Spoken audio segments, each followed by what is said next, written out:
Governor, you have a full complement of board members, and we're ready to proceed if you are. I am. So thank you, Secretary, and thanks to all the board members that are here. So first, I would say just kind of thank you so much for your service. I've heard a great deal about the importance of this board, and I support the efforts, and I'm sure that our agenda is lined up to try to create this economy and support our families that live here. So I would just say very quickly, this is day 20 for me, and I can say that I just want to, every time I do speak, I just want to give a quick overview on the COVID issues in terms of vaccination rates.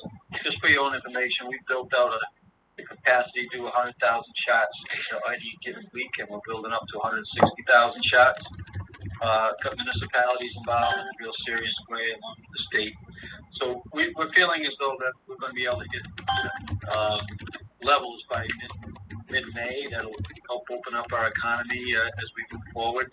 And the idea is to get, I think, about 650,000 shots, first shots in the arms by the end of May. So we're there. We've got teachers back in the, be able to get back in the classroom, which I think is really important for our state and the economy. And my office is always open. I know many members are on the board here. Anytime you have a good idea or you want to bring up a thought that's related to commerce or anything in the state, my door's open. So I just want to thank everybody for that service, and look forward to working with everyone. So, Stefan, with that, I think that would take a motion to accept the minutes of the. Yes, sir. That's. I think we'll.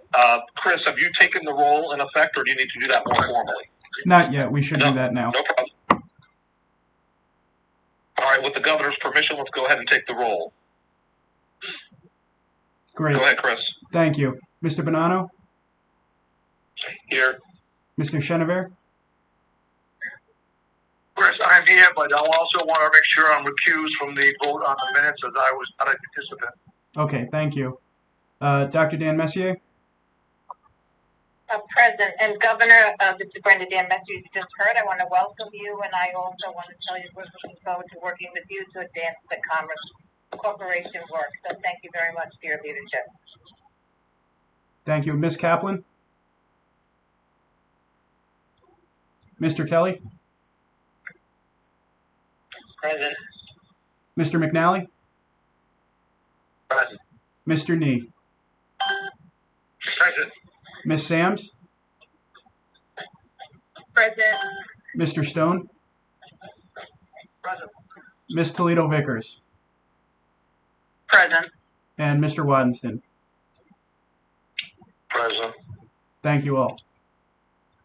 Okay, Governor, to you on a motion regarding the minutes, if you would, sir. Yeah, consider the approval of the public session meeting minutes for the meeting held February 19th, 2021. Governor, this is Brenda Dan Messier. I move. Excuse me. I just put any questions or any discussion on the minutes. Hearing none, I'll take a motion. Sorry for jumping the gun. I move that we accept the minutes from February 19th, 2021. Brenda Dan Messier. This is Donna. I second. Yeah. Great. Can we do a roll call, Chris, on the motion? We can. Mr. Bonanno? Approve. Mr. Chenevert, I just believe, said he was going to recuse on this. Dr. Dan Messier? I approve. Mr. Kelly? Approve. Mr. McNally? Approve. Mr. Nee? Approve. Ms. Sams? Approve. Mr. Stone? Abstain. I was not at the meeting. Thank you.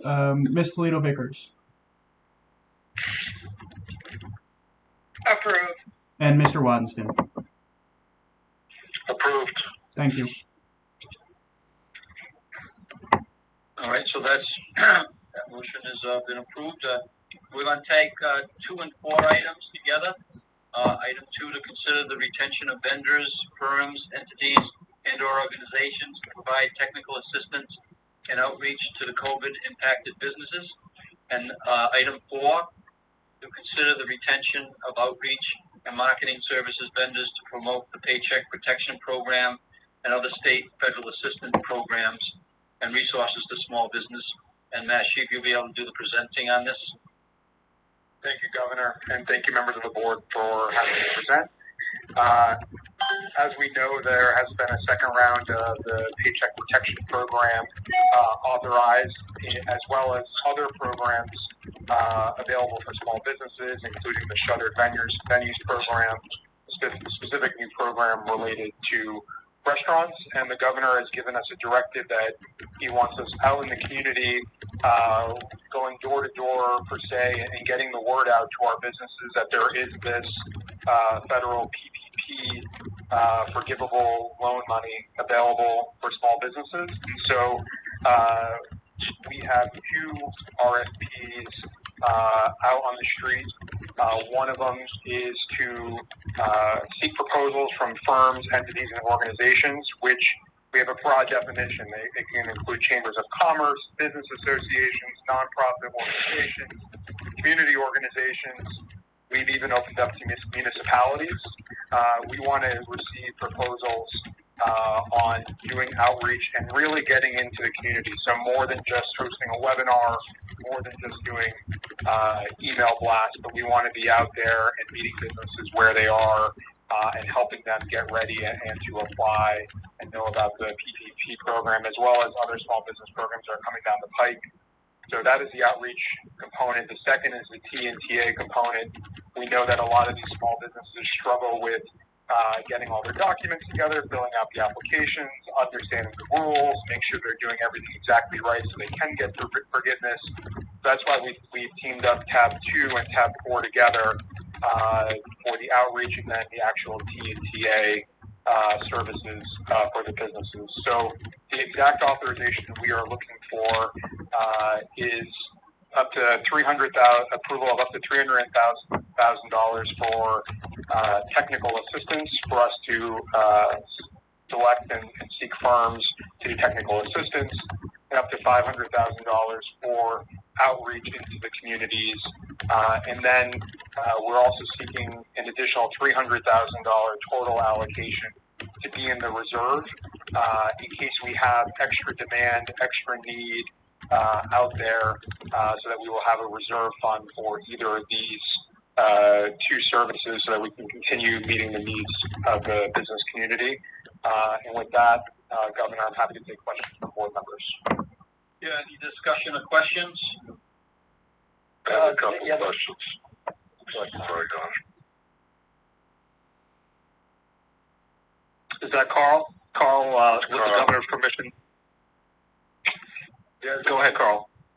thank you, Governor, for coming aboard here and helping us out and doing the things that you do for small business and saying the small business owner here in the state. Couple quick questions on this. So we're trying to allocate 500, 300, 300. So 1.1 million allocation out of what's to spend 20 to 25 million, if I read this correctly, that we're getting through the CARES Act. In total, 30. 30. Okay, so it's a small percentage operational. And are we going to have stipulations? And does the CARES Act allow for stipulations to retain firms that are in Rhode Island to support the economy of people that do this kind of outreach, or is this going to go outside of our state?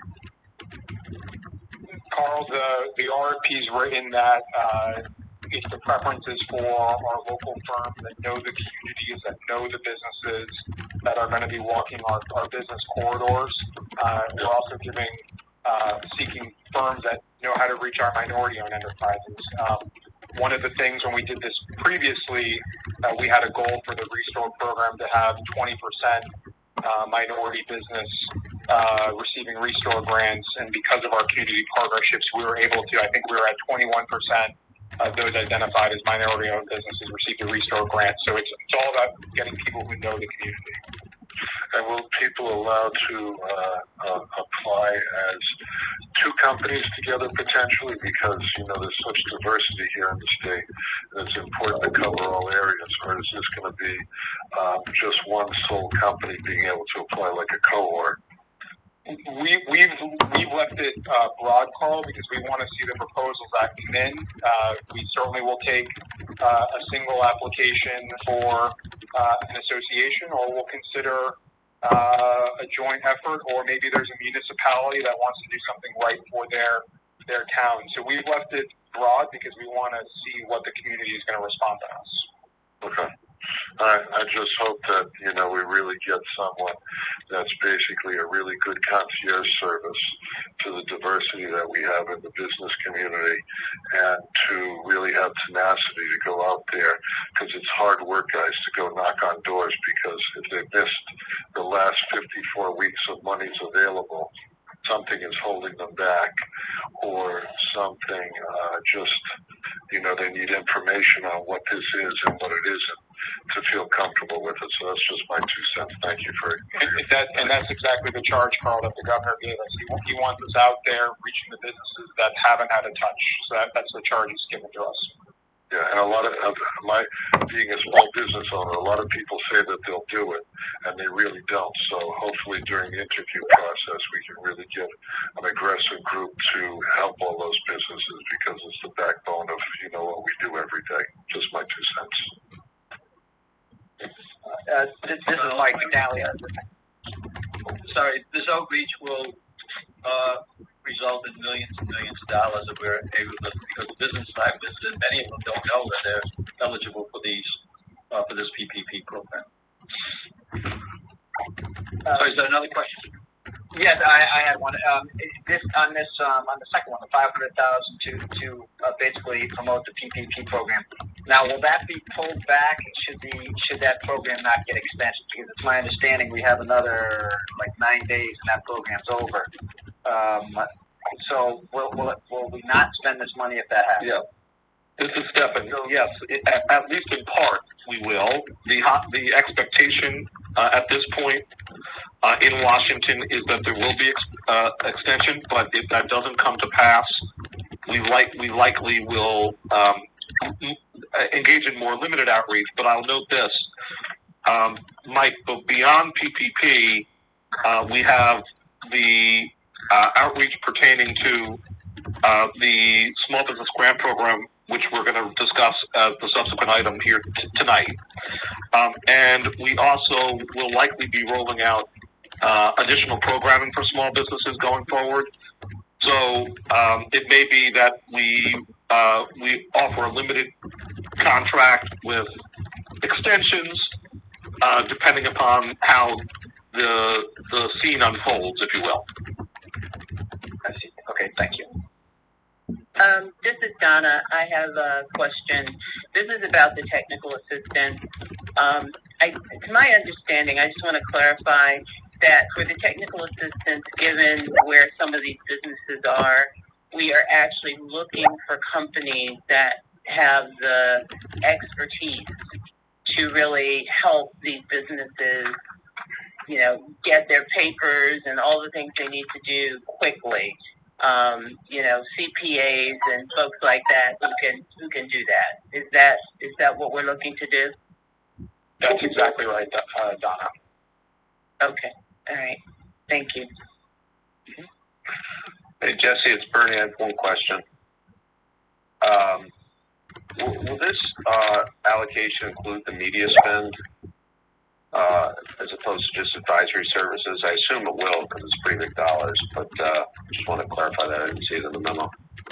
Bernie, it's Matt. If I can take it. Yeah. So it will include the media spend, and we will cap the amount that can be spent on media because of the preferences for actually the boots on the ground. Yeah. That makes sense to me because I could just, at some point you'd rather see this money going directly into businesses rather than spent on inefficient media. Exactly. Great. Hey, this is Bill. If I might, I just wanted to amplify something that Carl said earlier and specifically ask about people who speak Spanish and other languages that are prevalent in our state, and we're going to be making sure that whatever resources we contract with have language abilities, so we can really speak directly to immigrants who or non-English speakers who own businesses. That is a priority bill, and not just Spanish, but the different communities. Could be Portuguese, could be the different Asian languages. So that is an important priority for us, and it's detailed in the RFP that way. Great, and I expect that might be partly why we end up with multiple vendors to make sure we're contracting with people who know how to speak the language in the various communities. Right, that's great. Thank you.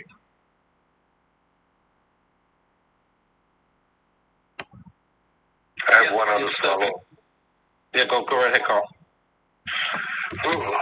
Is someone at Commerce Corp going to backstop this and spearhead this once it gets rolling, or these firms are going to run this? No, we will. Matt, do you want to say more?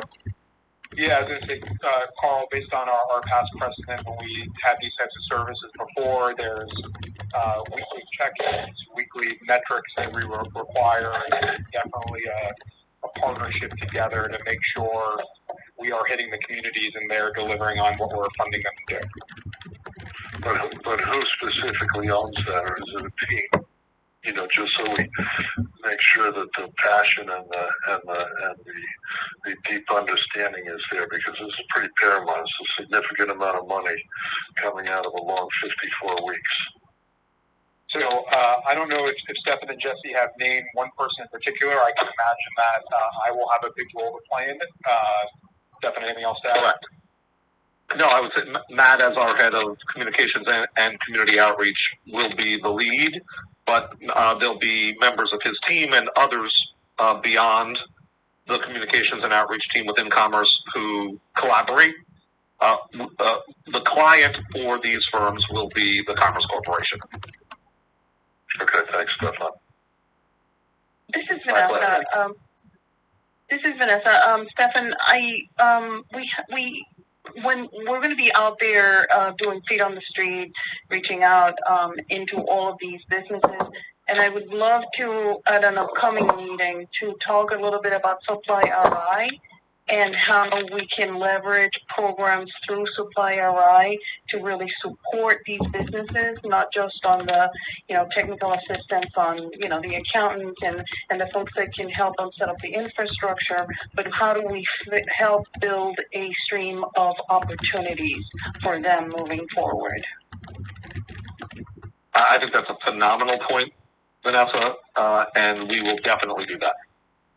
And for new board members, Bill and Dave, for your knowledge, Supply RI is, and you may already be well familiar, but just as a courtesy, Supply RI is our method of ensuring that smaller businesses in Rhode Island can be connected to procurement opportunities at larger purchasers, i.e. larger businesses, inclusive of private corporations, universities, and medical centers. So Vanessa is making a phenomenal point, and we will aim to ensure that we strengthen those connections as well. Those will be among the more durable connections for smaller businesses in Rhode Island. Stefan, Dave, should I be? Yes, sir. Yeah, Okay, a couple things. The one on the training and technical assistance, I would suggest that you really make a file on that one and keep it handy for the next time we ever go through this, because this was definitely needed at the beginning of this pandemic for our small businesses. I've heard nothing but issues with them relative to that, and this is a great document outlining the necessary needs to help support the smaller business community. I've had a lot of manufacturers contact me in this kind of situation, and I think it's a great job putting it together for future reference, never mind just now even. The other question I had is relative to the qualifications of the individual companies that are looking for this. I'm sure you people are going to vet these groups, but the resources are important that they have the proper resources to do the job. that we're trying to put forth here. I think that's critical. Some people can fill out an application or put in whatever they wish relative to their corporation, but the resources and capabilities need to match that as well. So I just be really careful that whoever we're soliciting, they can prove those resources. Thank you. Both points very well taken, Dave. We will document for any future crises, as you're describing, very smart, and we will do so. And on ensuring that we're vetting for qualifications and track record, we will do so. So thank you for both points, Dave. Additional questions or discussion?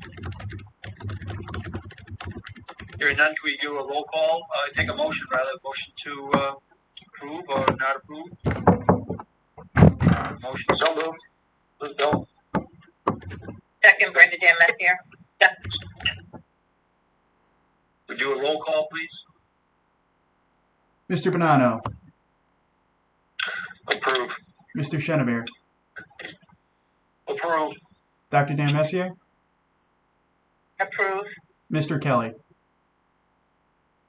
Approve. Mr. McNally. Approve. Mr. Nee. Approve. Ms. Sams. Approve. Mr. Stone. Approve. Ms. Toledo Vickers. Approved. And Mr. Waddenston. Approved. So that is approved. Thank you so much, and we will get back to you with all the data how much money this is going to bring into the state of Rhode Island. Thank you so much. Just like we do on all our sales boards, we all done sales. We'll definitely record that in an appropriate way. Give that information to you. Tab number 3, to consider establishing a small business assistant grant program, selection of a grant servicing provider or providers. Stephen Pryor to present. Thank you, Secretary. Thank you, Governor.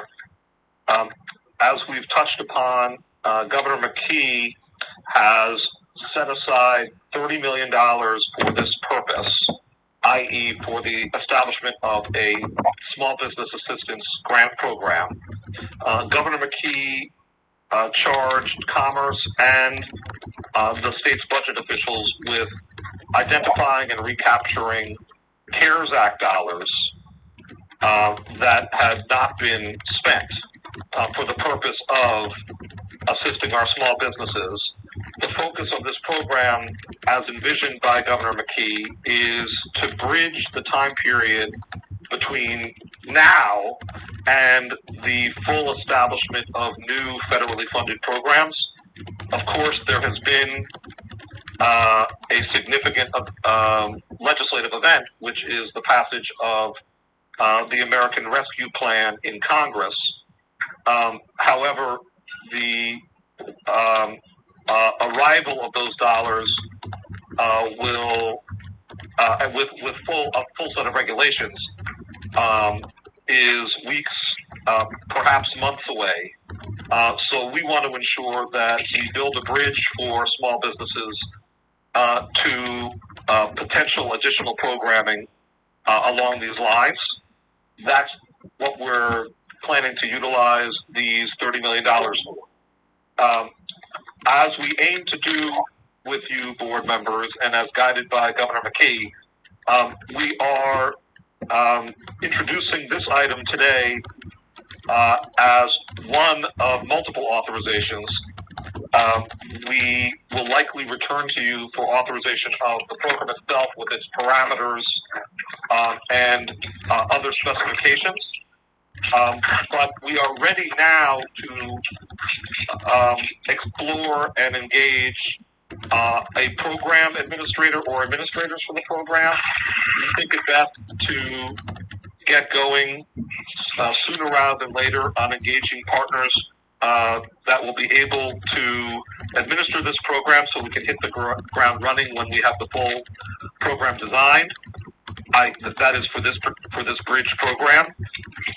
We do have an RFP on the street for the purpose of seeking a program administrator or administrators and outside organization or organizations capable of assisting with the technological dimensions of this program, as well as the processing of applicants for this program. That RFP due date is Wednesday. Our goal is to seek your authorization today, with the understanding that we need to receive the applications from respondents in order to know their preferred payment models and in order to set precise limits for payments to them.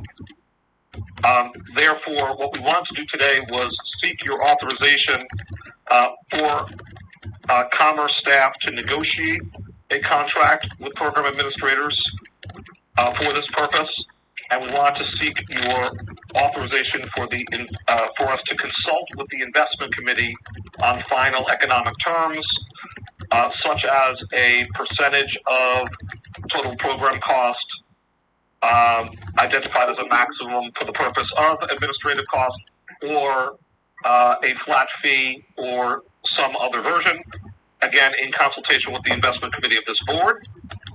That is the item for now. Governor, with your permission, we can open it up for questions.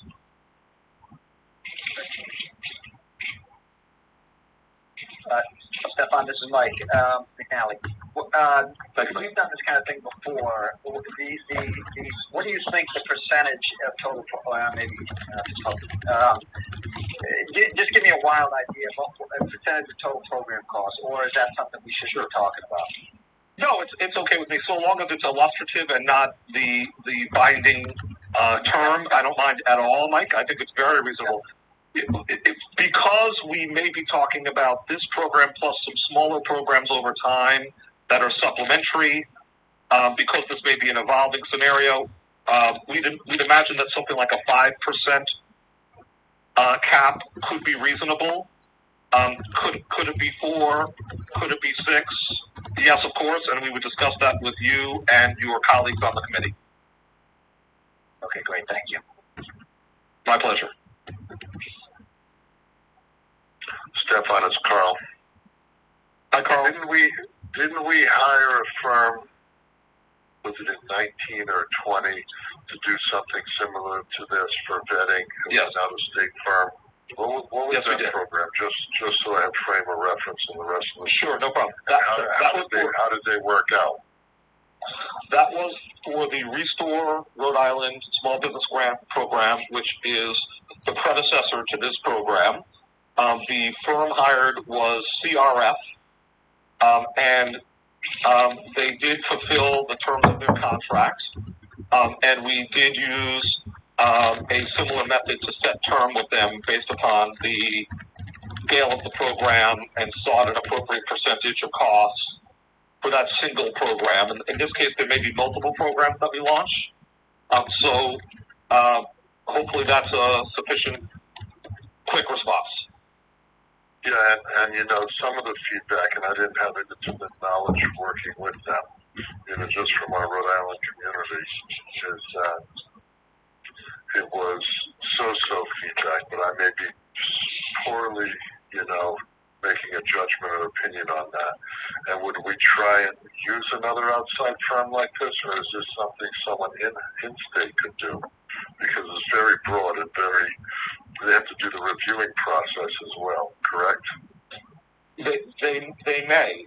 We're exploring all options, and just to explain, there's a possibility that we'll ask a partner to conduct work ranging from developing the app, i.e. the technological application by which businesses apply, through to intake, processing, and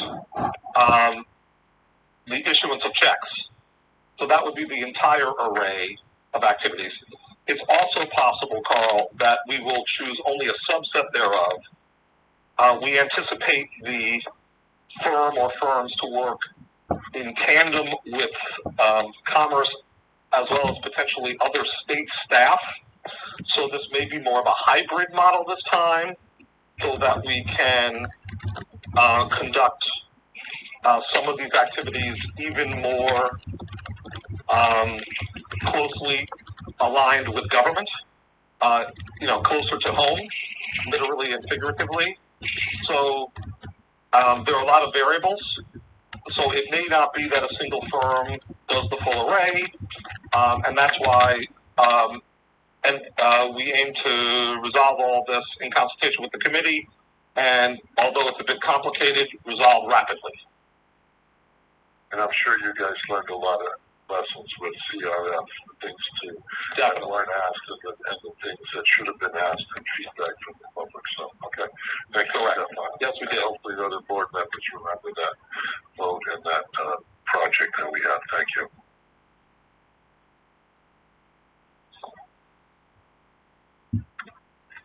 Any other questions, or we can?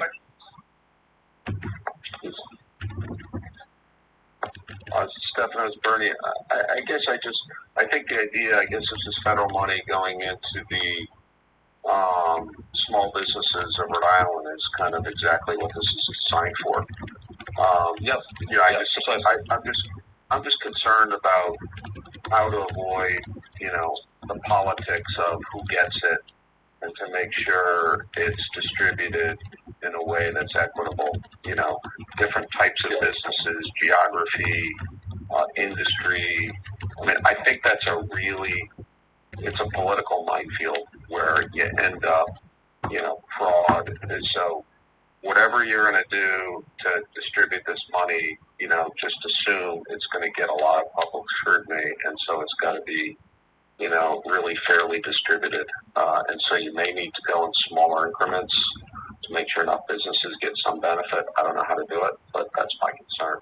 So I have no problem with the proposal, but I am concerned about, the execution. And I'm not pointing fingers at anyone. It's just a complicated thing to execute. No. I think, everything you said is right. Governor McKee has articulated a point of view on this program that is similar, which is to say, Governor, we're aiming for small dollar amounts across a broad array of impacted industries.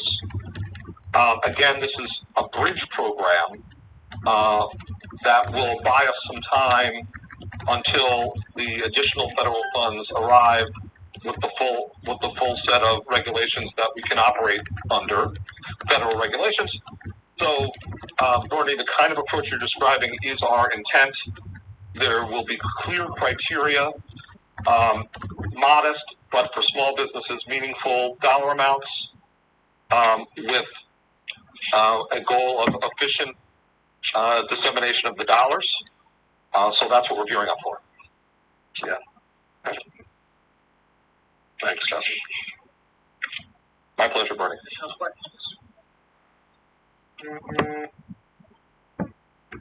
Stefan, Dave Genevieve. Yes, Dave. A question. Are sole props going to be eligible for this? Yes. And I'm assuming that, again, the applicants, when they come forward, I know through the SBA there was issues with certain businesses stepping forward. Actually, some were not even registered with the Secretary of State. Some did not really have a payroll. They were doing things a little bit differently, like under the table type stuff. So I'm just trying to figure that whatever we do, and again, I agree with the other gentleman, this is going to have a lot of scrutiny. I just want to make sure that what businesses we're dealing with are covering the bases of stuff. There will be integrity checks within this program, as there were under the Restore Rhode Island program. The governor has guided us to work with the taxation division and with other colleagues in government to develop these checks and balances. We want to ensure both integrity and efficiency. So those are both of our goals. Both of those are our goals, I should say. Thank you. Thank you, Dave. Discussion.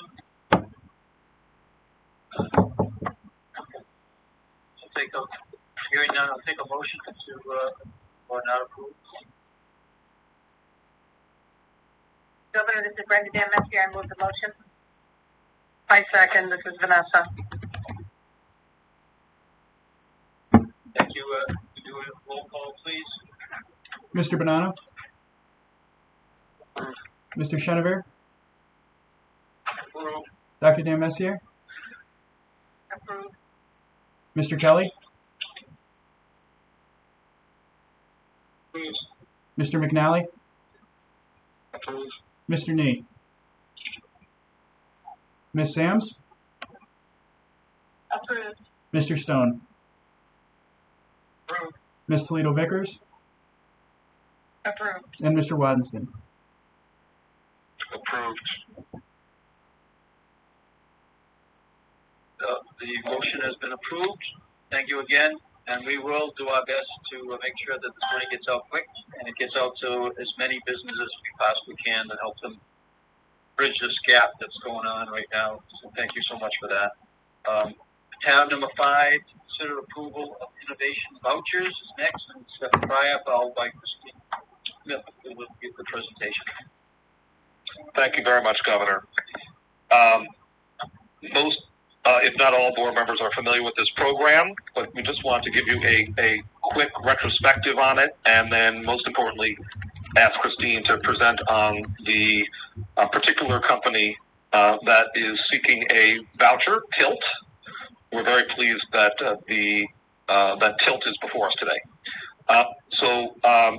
The Innovation Voucher Program aims to help Rhode Island businesses, especially small businesses, conduct the R&D that may have been on the chopping block when financial situations were tough, especially during the COVID period. We know that companies have had to atrophy their R&D functions as they prioritize other activities and other investments. We're very pleased that this small business focused program continues to operate successfully. Since we started the program, this board has approved 92 vouchers, totaling north of $4 million, $4.35 million to be precise. In those 92 voucher approvals, we have involved 65 companies. Some have sought multiple vouchers and successfully utilized them, working with 10 different universities, other research institutions, and research partners.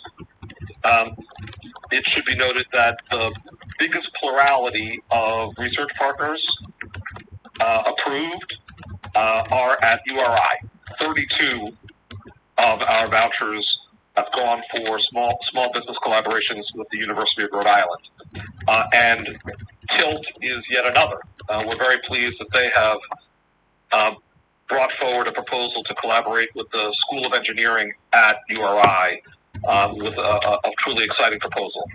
The Innovation Voucher Program has involved small businesses across the state, including recipients in 20 different municipalities, and multiple high priority sectors: defense, marine, green tech, biomed, IT data, beyond.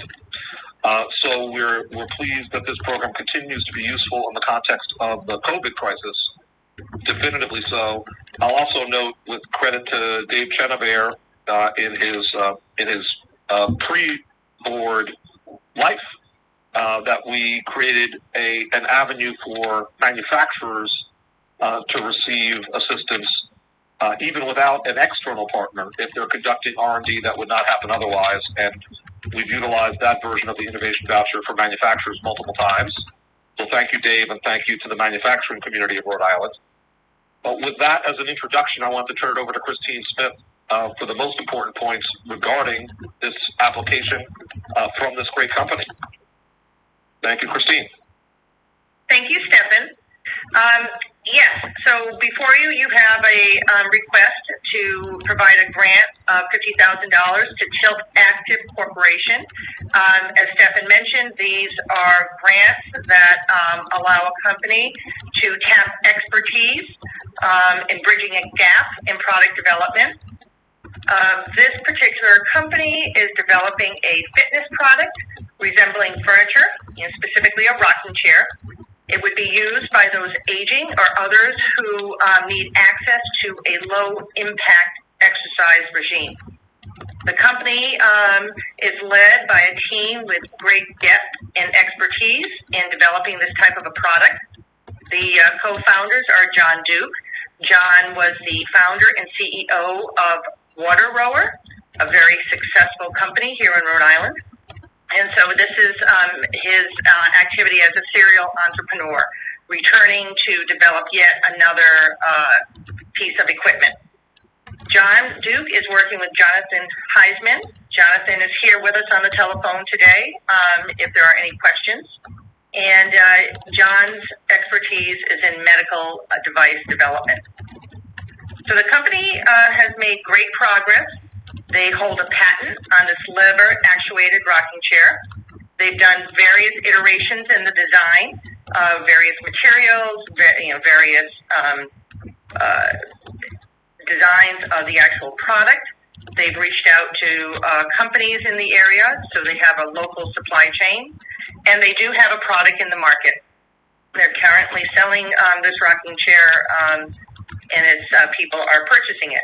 However, they do have a gap to continue to expand their product. And this gap is that they would like to develop a sensor. This sensor would be developed in collaboration with the Biosensing Lab in URI's engineering school.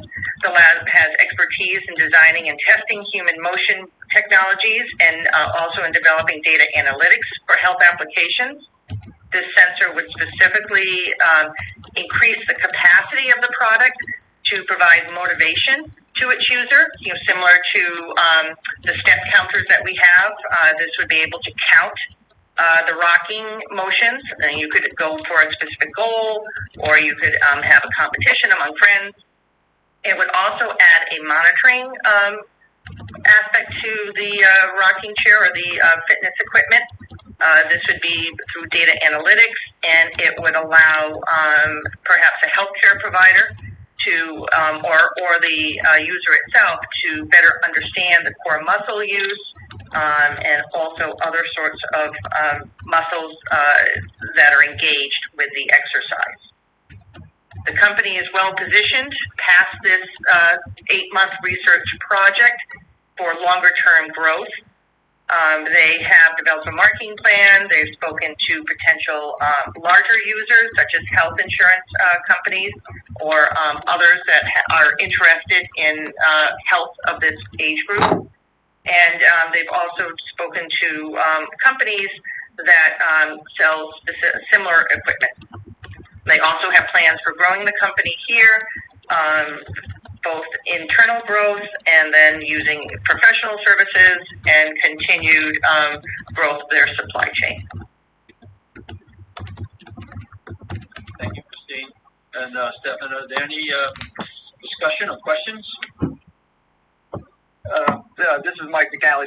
So the for Tilt Active, the model will be similar to Water Roll, where we have if this goes well, it'll create jobs, and they'll be built and sold, and the supply chain will be kind of Rhode Island based. Yes, and I can. Jonathan Heisman can confirm that from a company standpoint. Yes, Christine. Thank you very much for that introduction, and thank you all for the consideration of this project. Yes, we're based in Pawtucket right now, and have every plan to grow the business and keep it here until so we're well positioned here, and we'll have every intention of staying here. That's great.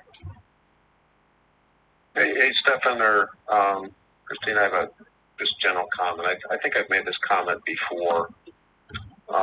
For similar types of projects, but it's my belief that for this stage and type of investment, this is really a private sector investment that should support something like this. And so, we've done a lot of the rebuild stuff through the investment committee that's attracting companies to Rhode Island that otherwise wouldn't get here. That gives us some protection on returning the state's capital. In this case, it's more more of a venture bet on a smaller company, and I just believe it's better funded by the private sector, and so I'm not supportive. So the one thing I would say in response to your point, Bernie, is that I do think that independent of one's philosophy on early stage investment and government involvement, it's beneficial that in this case and in so many cases under the Innovation Voucher Program in particular, we're building out infrastructure at our public and private universities and medical centers. In many cases, we have found that it's only because of the existence of this program that a small Rhode Island business has reached out to, for example, URI, and has discovered the expertise resident in our universities. And that's because with this small dose of dollars, our staff and URIs and Roger Williams and Browns and RISDs, they have been able to mobilize and create these interrelationships. So I do think that those are some extraordinarily positive factors. But we know, Bernie, you have that predisposition. It's one that you've long held, and we're grateful for your input, and we'll continue to receive your feedback and incorporate it. Okay, thanks, Stefan. Thank you, Bernie. This is Carl Waddenston. Bernie, some of these things, I agree with you on. But where the big win for me is, as I look at this about their feedback loops and AI and getting all these data analytics going, is that if we can cross-pollinate this, and I always ask all the time the lessons learned from all the people we've invested in, if VibeCo can learn something from these guys, because we're chasing down the same thing for customers using our vibration equipment, and they don't use it personally, but they use it in their process, is that it gets to be a win, and hopefully the universities understand, and the state as well, that we can use it as a marketing tool. So we're investing in the state. Is kind of the way that I look at it. And the cross-pollination is key. So Stefan, maybe if we could have a recap of some of the other innovation vouchers that have been completed out or almost completed out. And all this is open sharing, correct? There's no intellectual property to be held by the company themselves. That is, Christine, you should speak to that, but that is worked out, to my knowledge, on a university by university and medical center by medical center basis between the business and the research partner. So there's no across the board answer. Am I right, Christine? Correct, and it's not just even each by institution, it's by project, because the projects vary so much that we require as part of our agreement that the grantee business and the institutional entity have an agreement in place, so everyone understands what the IP situation is before the project starts. But more so, Christine, I thought that we were getting this to be able to share some of the findings, unless it's something patentable or intellectual property, but to share this, and kind of like what we're doing with the Naval Under Warfare College and John Renundo there, that's how we grow businesses, is learn lessons from somebody else and think questions that we're asking. Or am I way off base on this one? There is a high level reporting out. In fact, I know Stefan had mentioned that the largest share of vouchers has gone to URI, and working with Catherine Flynn at the foundation a few years back, we did have an event that brought all the URI voucher projects together, and people attended, and they were able to learn from each other and learn about their projects, but the IP itself is an agreement between the company and the university. Okay, thanks. And Christine, how much of the dollars, maybe in this case or generally, end up paying for, I assume it's mostly compensation to university employees versus the company employees? The company employees receive no part of the grant. This is to purchase expertise at the institution on behalf of the company. And most of the dollars do go to the faculty member or graduate students, doctoral students, postdocs working in that laboratory. Will be the in the case in this particular project as well. Yeah. Well, I think Carl makes an excellent point, and I still don't plan to vote in favor here, but I think if we could do some work on clarifying IP and how that extends beyond just the company they're doing work for, that would help make it more compelling if that's actually happening. Sorry, this is Jesse. The other thing that is hard to measure in the near term, but you'll appreciate it's easier to measure in the long term, is just the institutionalization of commercialization, which is something that for a long time, we did a lot of things well in our universities. We did those less well. And this also represents an investment in that ideology, which is long-term, intangible, turning to tangible good. Not the whole story, but it is. It is part. That's of the a good point, Jesse. Yeah, I get that. I mean, some schools up in Massachusetts do that incredibly well, in California also. Yeah. We've also had some recipients say that just allowing their employees to introduce to the university setting, introduce to researchers who really are working on cutting edge aspects of the field. There's been a great learning, and as well as both ways with our academic partners learning about the real world problems. So we've had a number of companies report that that's been a benefit. Any further discussion or questions? I'll make a comment, Governor, that their webpage, the first page of their webpage, at least they have the Providence skyline and the Biltmore and the Superman building there, so they're helping promote tourism, Bernie, a little as well. We hope the lights are at the Superman building eventually, though. All right, I will take a motion to approve or not. Governor Brandon, so moved. Sorry, Donna. I can second it. Okay. Thank you. Chris, do we go roll call, please? Mr. Bonanno. No. Mr. Chenevert. Dr. Dan Messier. Approved. Mr. Kelly. Approved. Mr. McNally. Yes. Mr. Nee. Ms. Sams. Approved. Mr. Stone. Approved. Ms. Toledo Vickers. Approved. And Mr. Wattenson. Approved. That passes. Thank you for that. And I can't wait to get the rocking chair for my mom. I got to see how that's going to work for her.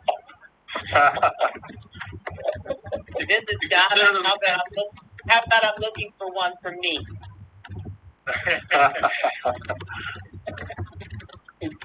Just let me know and I'll bring one around. Hey, I'm pretty serious. There you go. They're $800, Donna. Just heads up. Thank you for that. Thank you for that heads up. Consider the retention of consultants for environmental study services relative to the port improvements. And the presenter will be Jeff Miller. Thank you, Governor, and welcome to our new board members, and welcome to the Governor, and thank you, Board. We are presenting to you a request for authorization to add additional scope of services from 2 engineering consultants for due diligence on 2 small parcel acquisition candidates for the expansion and improvement of Proport in association with a $20 million Proport bond for this purpose. The corporation has identified these 2 parcels that are contiguous to an initial larger acquisition candidate. We have engaged 2 separate engineering firms for consulting services under a master consulting agreement to perform due diligence services that include a survey of each parcel and a phase 1 environmental study. Depending on the findings of the phase 1, we expect there will be a requirement for further environmental analysis via a phase 2 study.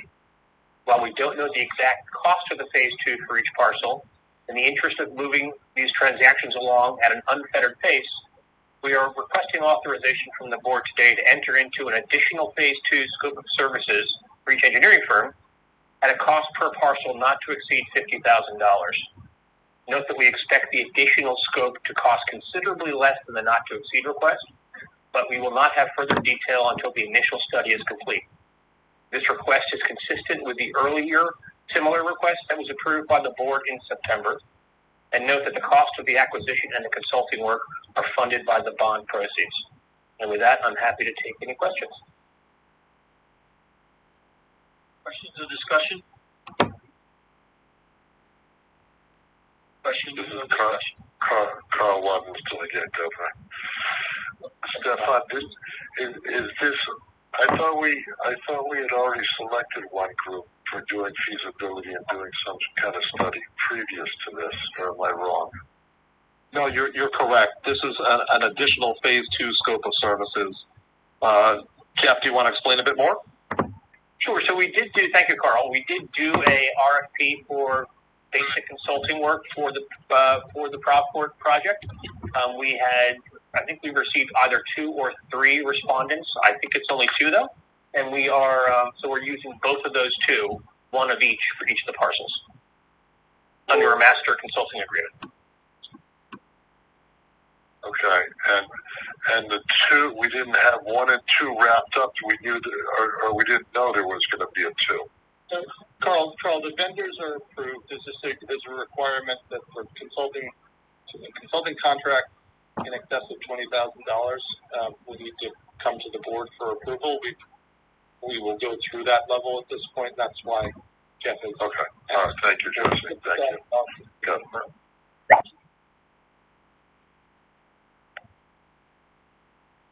Any other discussion? Any questions? Governor, David. Go ahead, David. Just quick, could you give an explanation, since I wasn't part when this started out, what is the land or the parcels to be used for? Jeff? So the Proport bond was, and I'm gonna sort of paraphrase the quote for the expansion and improvement of Proport, and $20 million was appropriated. Not appropriated. It was a bond. $20 million was there to fund this particular project. So it's port-related activities. The array of port-related activities.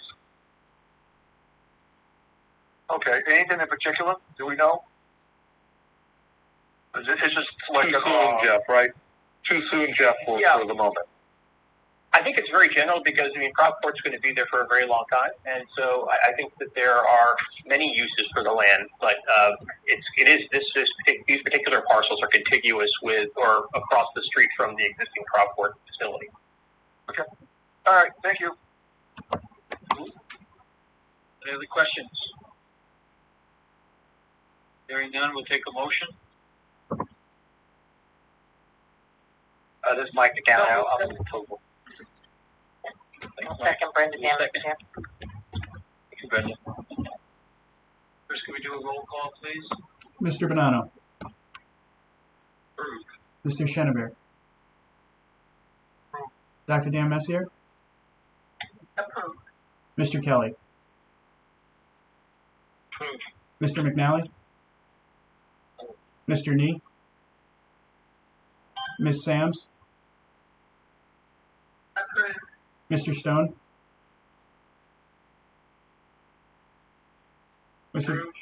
Ms. Toledo Vickers? Approved. And Mr. Waddington?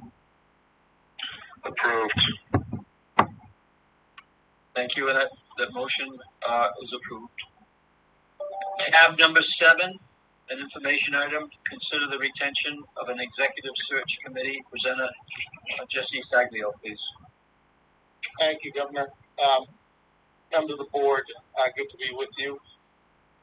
The last item, I'll try and just go quickly.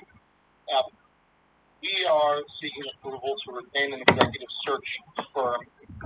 We took a similar action approximately 6 years ago to help fill out the ranks of the Commerce Group at the time. This time around, I think we're talking about something much more modest, but there are a handful of positions for which we could use some bandwidth in enhancement to help find the very best candidate who will be the right fit and promote, kind of long-term stability of the organization. Obviously, there's a new administration. There's stimulus dollars coming down the road, and there are a couple of existing positions that have just been vacated through natural turnover. The team is lean right now, and so again, this is really to help us build some capacity to find the very best and very right people to fill out those handful of folks that will help drive the gym forward, especially as we continue to work with the small businesses who continue to feel the pain of this pandemic. So we are seeking authorization to do so. We issued an RFP midweek last week. Those responses are due. Once again, we have this timing situation. Those responses are due on Wednesday. We would expect to narrow down that field, work with the top respondents, and negotiate a sort of fee-based incentive that could be a percentage of salary. It could be a flat fee. We have left the responses open and flexible to find kind of the best fit for what we are trying to do. We would then, of course, I think, come back to you with a fully baked plan. So, Jesse, Stephen, just to clarify, this is an effort to familiarize the board with the item, and it's informational. As Jesse just said, we will come back to the board for authorization once we have the firm or firms in hand. So we just want to, make the board aware, and we will consult with you and ask for your authorization at a subsequent meeting. Jesse, this is Mike. You probably already do this, but I would make sure in your contract you have a clause in there that stipulates should the employee that you hire leave within a period of time, say at 1 year, they have to re-perform their services at no cost or something like that. Yep, absolutely. Yep, absolutely. Excellent advice. I agree with you, so. Further discussion or questions?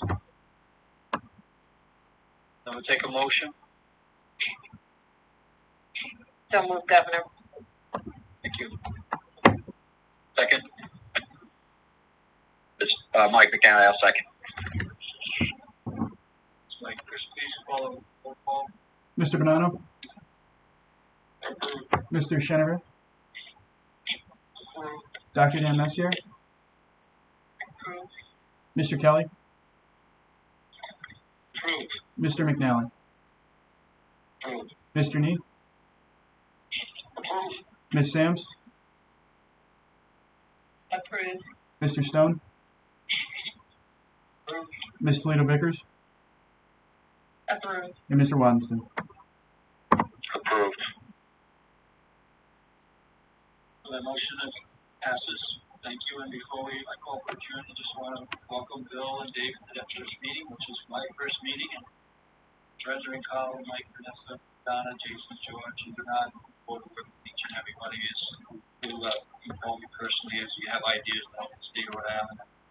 Thank those who are serving for their service, and welcome Bill and David, as members of this committee. So thank you so much. I'll take a motion to adjourn. Take a motion to adjourn. So moved. Motion. Second. First, do a roll call, please. Mr. Bonanno? Approved. Mr. Chenevier? Dr. Dan Messier?